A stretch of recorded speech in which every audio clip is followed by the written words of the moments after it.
Tell me, the President of the Republic has just embarked on a review of the troops that are out here on the boulevard. Is there any chronology in which the troops have been placed out here, would have just been placed out here randomly? On the front that we see sections and platoons lined up right up to the roundabout of the posts. Each platoon, each section is made up.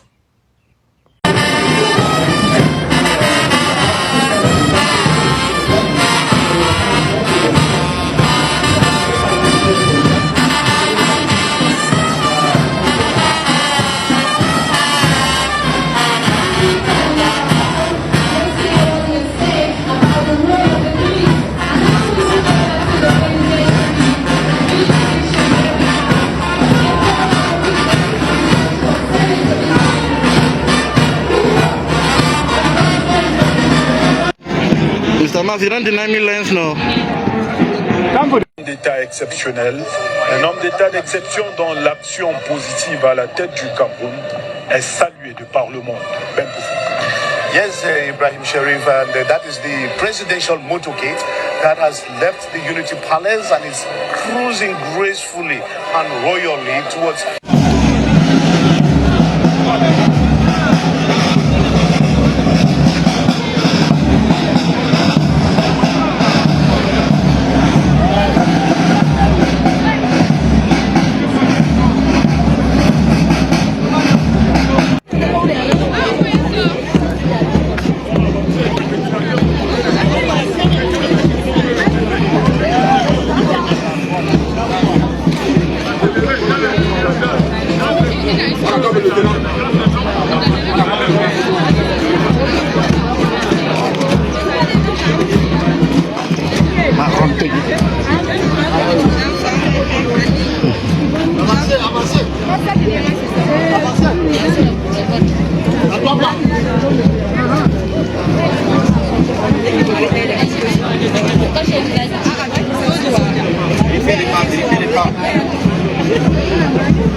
Talking about them coming together of all the sons and daughters from north, south, east and west.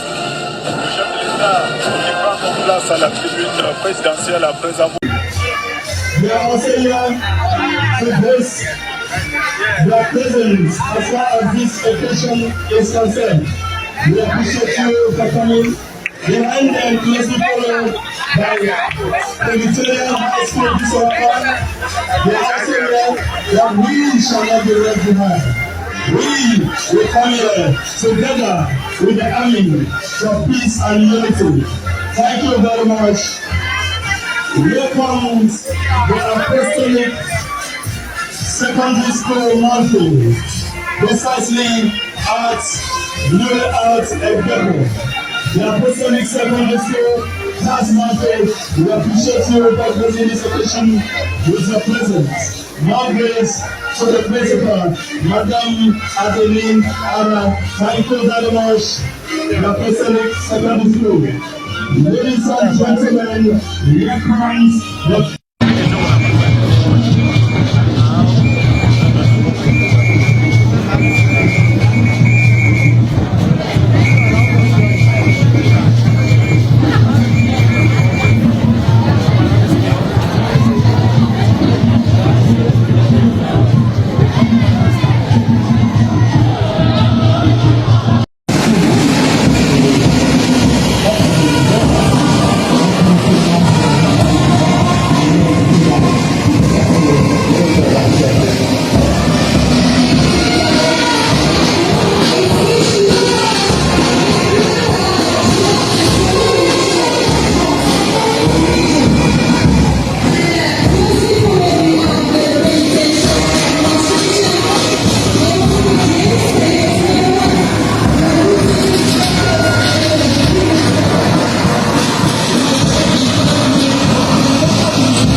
Hello, my country people then.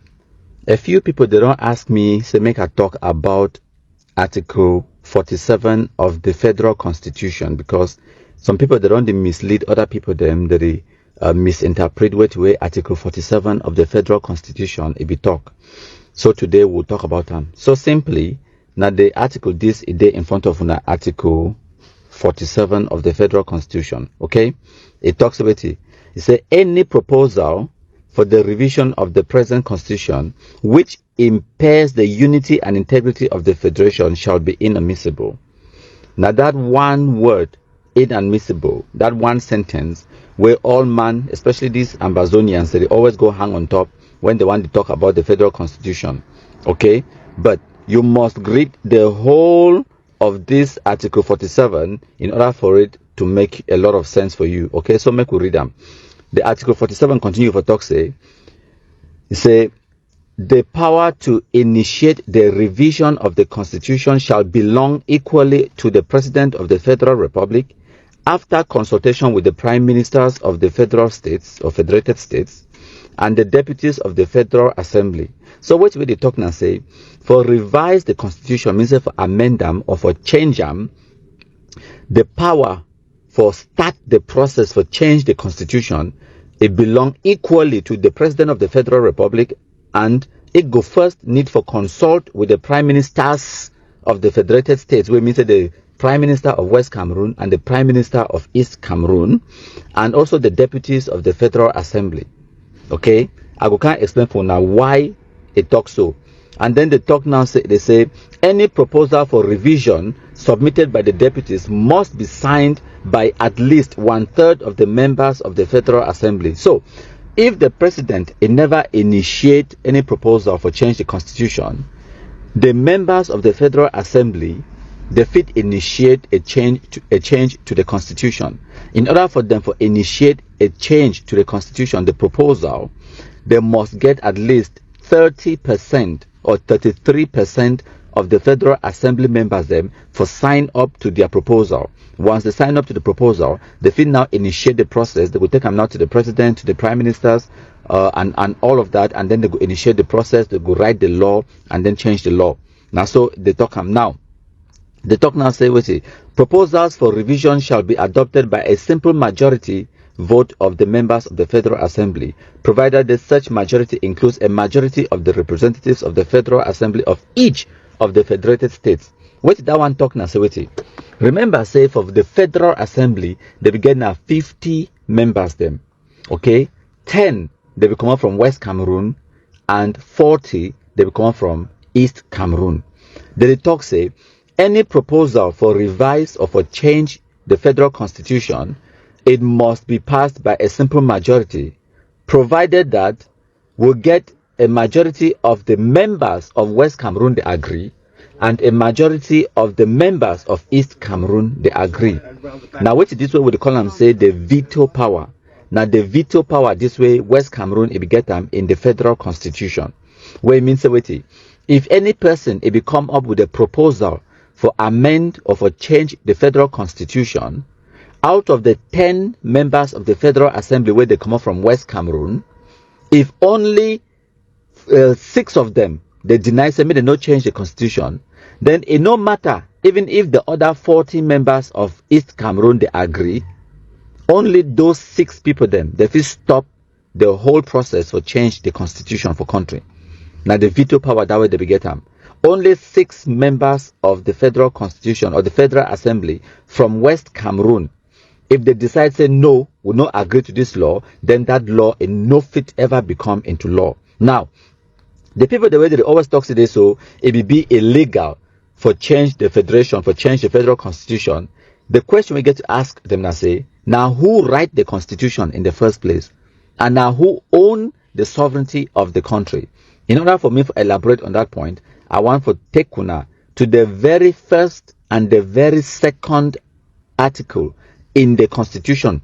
If we scroll all the way up right to the beginning of this constitution, Mashowuna, Article 1 and Article 2. Now in this.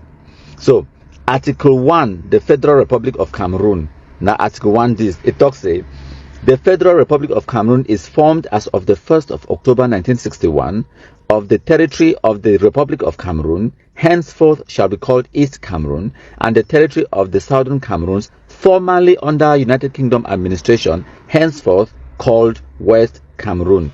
That one, na Article 1. And then it go on for talk about other things. Now, make a read now, Article 2. Now, in this or down here, this one, it be even more important. Okay, may we read them together.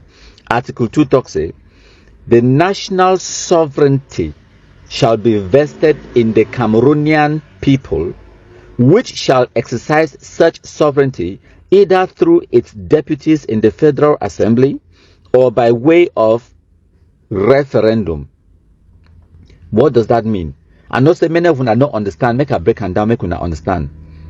National sovereignty. Sovereignty, not the supreme power where people they get time for govern themselves.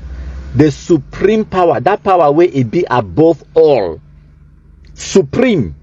Okay, no other person not there where it be above that power. Now, this constitution they talk say the national sovereignty is vested in the Cameroonian people. The people of Cameroon are them own their sovereignty. Now, they go exercise that sovereignty through their deputies in the Federal Assembly. Their deputies, it means say the people they don't shut down, they deputize some individuals them, send them for National Assembly for go represent them. Now why that way they call them House of Representatives? Because they represent not the people. Now the people they vote them, elect them, send them to the assembly for go represent their interest. So those people where they vote them, parliamentarians, people the way they there for House of Assembly, the Federal Assembly or whatever, they represent not the people, because now the people send them for the power belongs to the people. The President of the Republic is a servant of the people, because now the people they elected, they voted, put it for that office and make it serve the people. When I therefore understand that power belongs to the people, not the president. The president and all the other individuals inside Cameroon, they get their powers from the people, because they are all servants of the people. You get to understand. So why me I emphasize on that? Moku go back for Article 47. Okay, for make a understand. Article 47 as the people the way they always talk about revision of the constitution. Yes. So now the people they write this constitution through their deputies them at the Federal Assembly.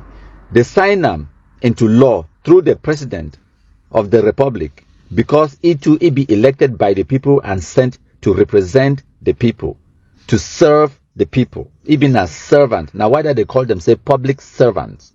Okay, now every law in every country can be changed.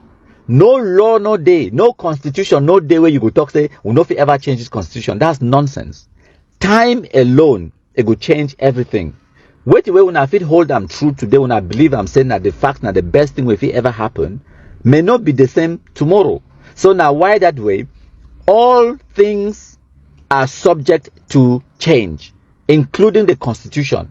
Now why that way they put this clause in the constitution, Article 47, that they talk about revision of the constitution, how you feel revise the constitution, you feel make amendments, you feel change the constitution. Now why that way they put on for day, and they talk on for day say it is so the power to initiate the revision of the constitution shall belong equally to the president of the Federal Republic of the country, and after consultation with the prime ministers of the federated states and the deputies in the Federal Assembly.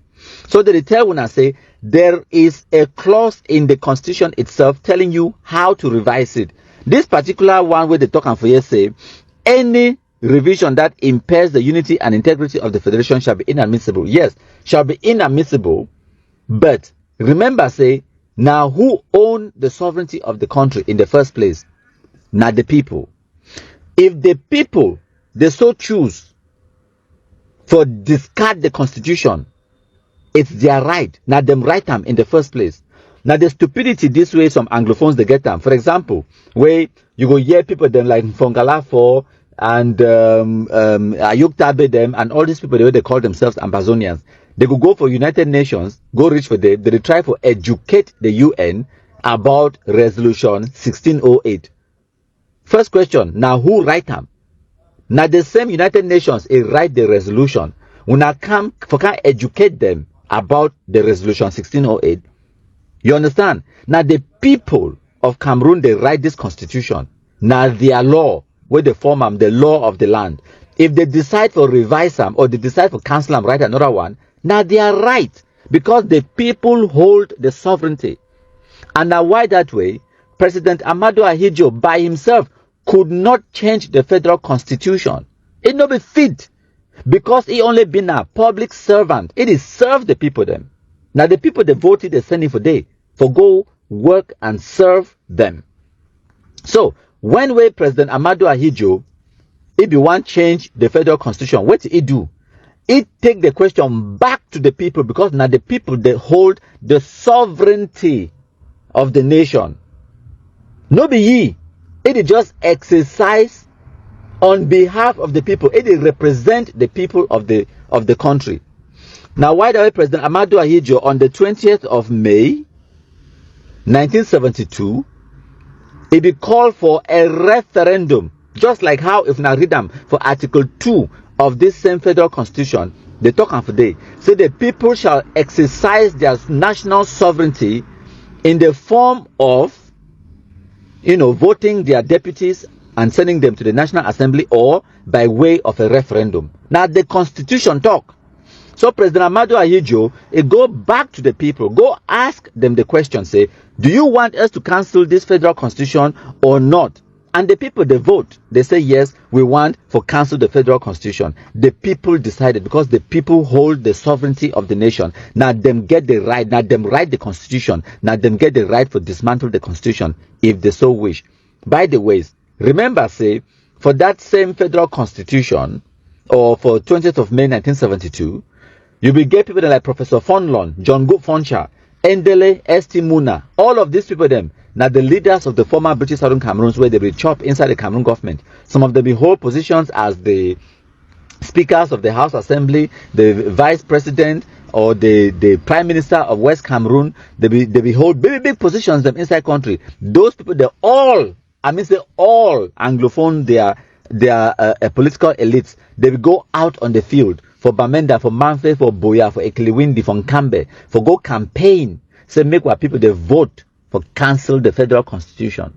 Make una first of all understand that, and the fact and the reality that no mind this the Anglophones the way they come today for 2024, or they come today in the modern times for can't lie about what will be transpire in 1972. So now the simple answer that yes, even if Article 47 it be talk say any proposal where it impair the unity and the integrity of the federal constitution shall be inadmissible, but remember, say there is something else will be more powerful than this constitution.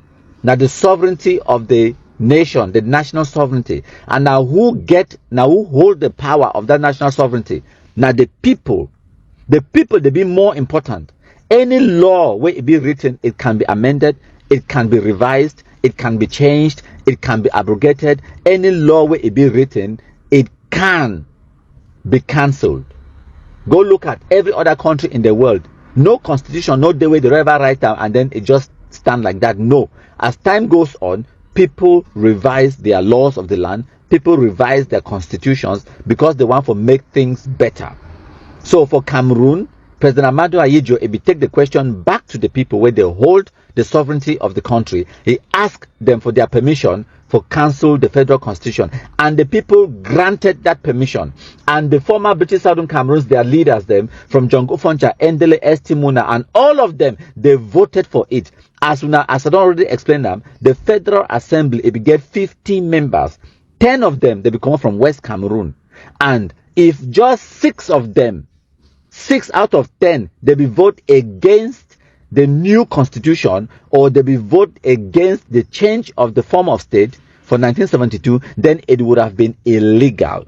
But because they go, all of them, they be there for the same pot soup, all, they vote for the change. They vote for cancel the federal constitution. That is why it happened.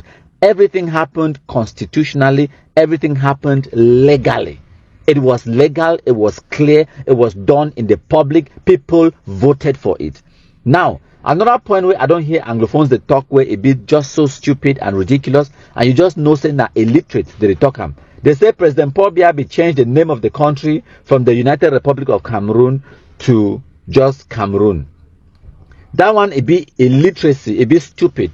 Because you know first understand you how a nation it be formed and how a nation it function. Like I don't just explain that for now. The sovereignty of the nation lies in the hands of the people. The sovereignty of the nation. Okay? How then do you think one person, if you just go should change name for country? It not be possible. If you only exercise the powers where the people they give ye, and the people that they give you that powers through the constitution, if they only exercise or they make sure the laws the way the people they write them down, if they execute them. Now why that way it being at the executive branch, if they execute the laws as they be written. Okay, so the president of the republic no fit change the name of a country by himself. Not only the people they fit do am. Not only the people the way they own the sovereignty. Not only them fit change the name of the country. Not only them fit change the constitution of the country. And the people that exercise that sovereign power through elections, when they vote for referendum or they vote their deputies or their representatives, they send them to the Federal Assembly or they send them to the House of Representatives, and then those people they go for this, they go enact laws, they go propose a law, they go vote on the law, and then they go pass them on to the president go sign them, and then it becomes law. Now they process that. So for change the name of the country Cameroon, it go mean say we will change all the stamps. We will change all the passports them. We will change even if we get our own currency, we will change all the banknotes them. We will change all the signs the way they ever write them, birth certificates them, all of those things them. They will get to change. It's a massive undertaking. The stamp and the seal of the nation could be changed. From the military and everything else, it could be changed. In order for change the name of a nation, it's a massive thing. You know, if you just one person just don't write for pencil, I don't change the name. Tomorrow we need for call this country now say the Republic of Paul Biya. No, you don't do that. President Paul Biya, it no be changed the name of the country for 1984. Now the people of Cameroon, they changed the name of their country for 1984, and they do that through their representatives. They wield the power of their sovereignty through the representatives, the way they elect them, send them for National Assembly. From that National Assembly, they put them into law. So from this day, the name of our country, it could be now this and so name. Then now they pass them on to the president just sign them, and then it becomes law. Now the only part that way President Paul Biya it play, if the National Assembly be denied for vote on that document, then the name of the country would never have been changed. The name of a country can only be changed by the people of the country where they not them. They own the sovereignty of that country. Make we understand our powers. Le Cameroun célèbre ce 20 mai 2024 la traditionnelle fête nationale de l'unité, une journée de festivités qui sera marquée par une parade militaire et civile qui sera étendue à l'ensemble des autres régions du pays. Cette année, la célébration est placée sous le thème « Armée et Nation, ensemble pour un Cameroun uni, pacifique et prospère », thème fort évocateur qui dénote de la magnification de la symbiose entre les populations et les forces armées dans l'œuvre pour la préservation de la paix et le développement du Cameroun. La Guinée équatoriale est l'invité spécial de la grande parade militaire et civile à travers la participation d'un détachement des forces armées équato-guinéennes. Parade qui sera effectivement présidée par le chef de l'État, son Excellence Paul Biya, ici même, sur la place emblématique du 20 mai à Yaoundé. Environ 5000 militaires et civils vont battre le macadam pour donner à cette célébration toute son envergure. Depuis le boulevard du 20 mai, Sarah Yemele, Richard Ambassa, Séverin Douque pour Africa 24.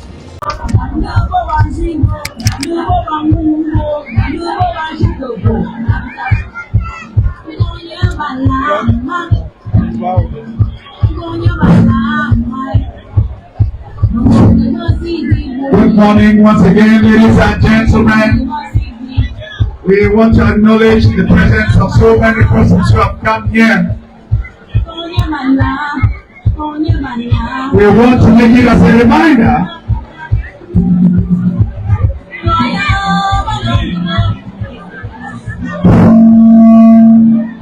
We want to make it as a reminder that at the ground stand,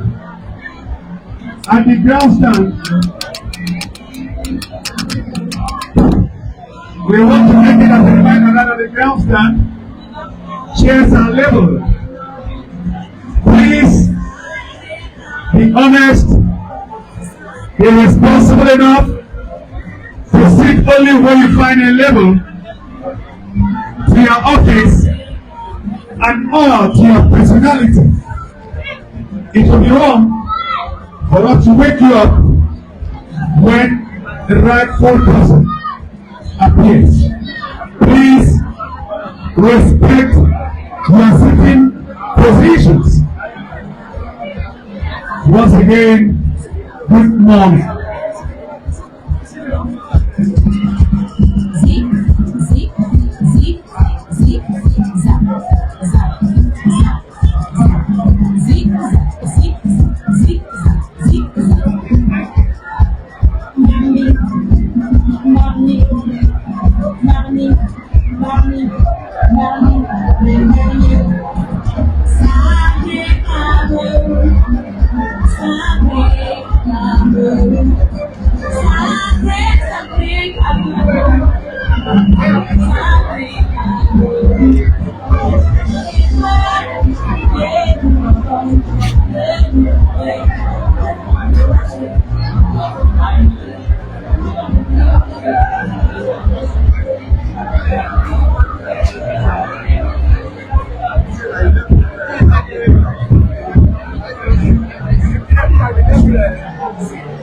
Good morning once again.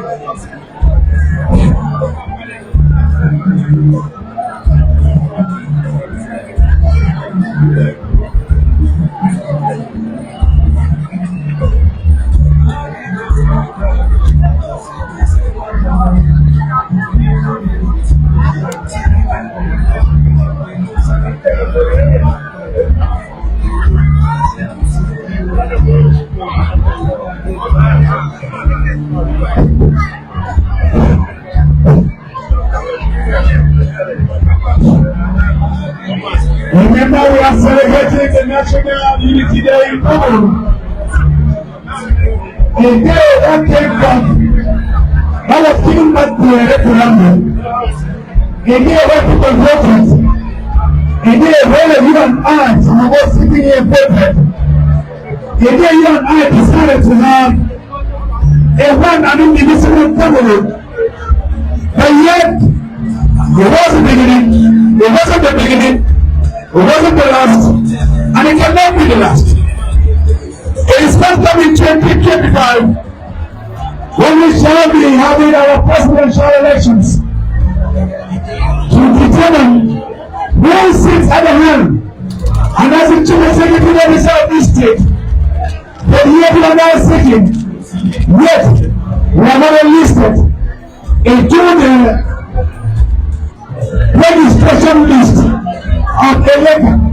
How then you and I going to make so determine who makes our decisions? Please go to the legal booth, get enlisted, get registered, hand up over card, and come 2025. You will be fit to make a decision. We need just your identity card, your national identity card. We need for you to be registered.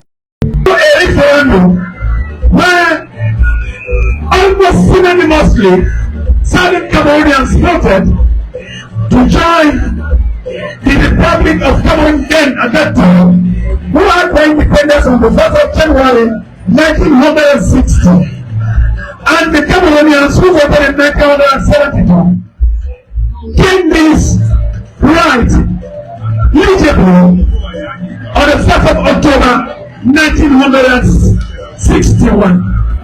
Today, we accepted some years behind the President of the Republic of Cameroon, and here a Kupemani coordination under the distinguished patronage of the Senior Executive Officer of the division, Mr. Mungabo Ekema Williams. Upon his arrival, he shall be welcomed or received by the first assistant senior divisional officer for the Pemanigoa division, the divisional officer for Bangan subdivision, the Lord Mayor and the Troop Commander here in Bangan.